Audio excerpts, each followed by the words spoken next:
Okay, hi everyone. I'll start with the first question and then we'll switch to the room and then online. Paula, a very long and tough match today. Just tell us how you felt and talk about the match from your perspective. Yeah, it was a very tough match, and after 21 days in quarantine and 1 month without playing, I fought until the last minute, but it wasn't enough. I think my level wasn't on my best, like I started in the year in Abu Dhabi. I'm a little bit disappointed on that, but all the credits to her. She played a very good match. Okay, we'll go to questions in the room. Scott? Well, when you got out of quarantine finally last week, did you feel like you would have enough time to prepare, or did you feel like you were against the clock? Yeah, well, I was totally against the clock. I didn't feel like that bad in tennis, but the first days I was training 40 minutes. Like my body was very like slow, and it was tough for me to recover. How do you look back now on the whole experience of coming to Melbourne and what you've gone through? Yeah, it's been a tough experience. I hope this. I'm trying to get the positive side of this mentally. For sure, it has a positive side. Of course, it's been very, very tough. I think my level it's not like not even in 70% that I was before. I'm a little sad or disappointed on that, but I have to save the situation, and it goes how it goes. Okay. Well, you've spoken about how tough the quarantine was here. In hindsight, looking back at all the situation in Australia, do you understand why people were so strict here, or? Yeah, of course I understand the rules, and I think you're doing it very, very well in this country. That's why you don't have cases. But my complaint was never that. It was a little bit the conditions, because if you're going to play a Grand Slam, and today you have the example, I played, I don't know, maybe 3 hours, 2 hours and a half. So, and I was like, I needed like fresh air or maybe a bigger room or better conditions to play it against the best players. That was my complaint. Okay, Karen? I mean, you were not just in hard quarantine, but you actually had a positive test, so it exacerbates the situation. Can you speak to the anxiety you had just having COVID, and would you be ready to play coming back from that? Yeah, I had anxiety because the situation wasn't easy, as I said. My symptoms were a little bit bad, maybe 3-4 days, but then I was feeling quite okay. I tried to do exercise in the room to not lose a lot my form. And I knew I could play, but I knew as well that I could play, but not in my high level. Karen? Yeah. Did you feel in your that it was really important that you close it out in the second set in that tie break, that when it went to a third set you were just running on fumes? Or yeah, this match I felt like a little bit of anxiety, like to finish the match, because I knew I was like feeling already like my body was like hurting, a little bit of cramping, so I knew that I had to finish it there, because then it will be like tougher, and that's why maybe I missed a little bit more than usual. Okay, in the front. Can you talk about mentally how you made it through isolation for that long? Like, what did you do during the days to kind of keep yourself from going crazy? To be honest, I don't know how I did it. But yeah, I have an amazing team. They helped me a lot. I've been talking to home a lot as well.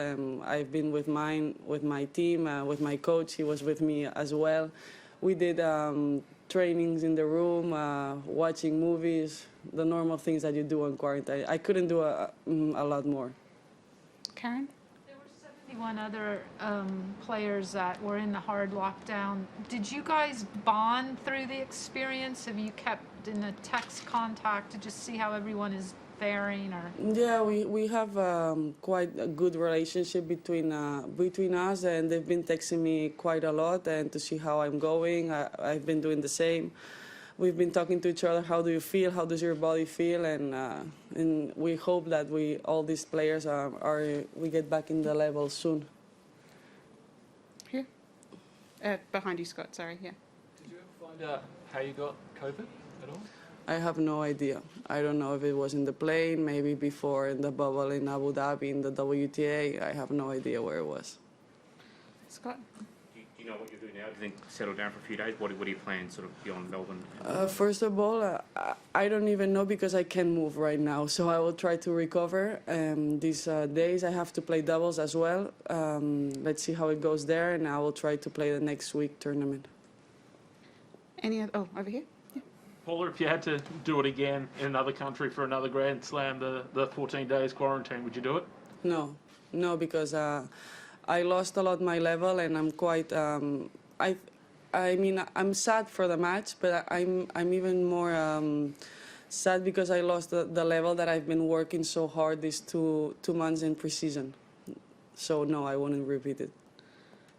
Any more in the room? Scott? Well, do you think there was enough information before the tournament about the risks involved for players? I don't know.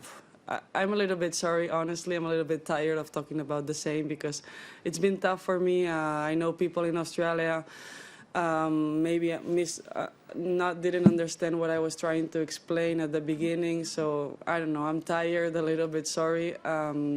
Yeah, maybe it wasn't explained the way that we didn't understand that it was going to be like that, but it was like that, and I had to accept it. Okay, we'll switch to online. Sean? Thank you. We have an online question. First one from the New York Times, Ben Rothenberg. Your question, please. Hi, Paula. Just a bit on that same sort of note. When you tested positive and your comments came out, there's a lot of criticism, I guess, of you that came out in Australian media and from the Australian public. And I just wonder how that felt to be, sick in a hotel room alone and have, in addition, how physically bad you must be feeling to have all this sort of negativity dumped on you from outside as well. What was that like emotionally? Yeah, emotionally, I have to be honest, it was tough reading all that kind of things because I didn't meant to. I think people didn't understand me, what I wanted to explain. So I was trying to fight mentally, they're not understanding what I'm explaining. I know the rules are the rules, but the conditions weren't they weren't for a Grand Slam for an athlete, So it was tough mentally to get through all that and to see how well in Australia they were being very tough on me. And do you have another question? Sorry, Ben. What has the reaction been like, I guess, in person? Have you talked to any people on the grounds or before after the match? Have you noticed any different reaction to you in Melbourne? No, for the moment it's quite calm. For 1 second, I have to be honest, I thought that maybe it would be a little bit like that, but it was quite calm. My match was calm, and no, it was okay.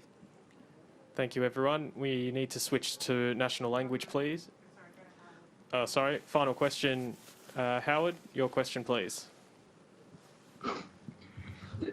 Sort of similar to that last question, but I'm wondering among players, what you've heard from other players about the situation you were in. No, the players they were very nice with me. They were texting me every day, see how I was. So no, I don't have any complaint about the players. No, they've been treating me very well.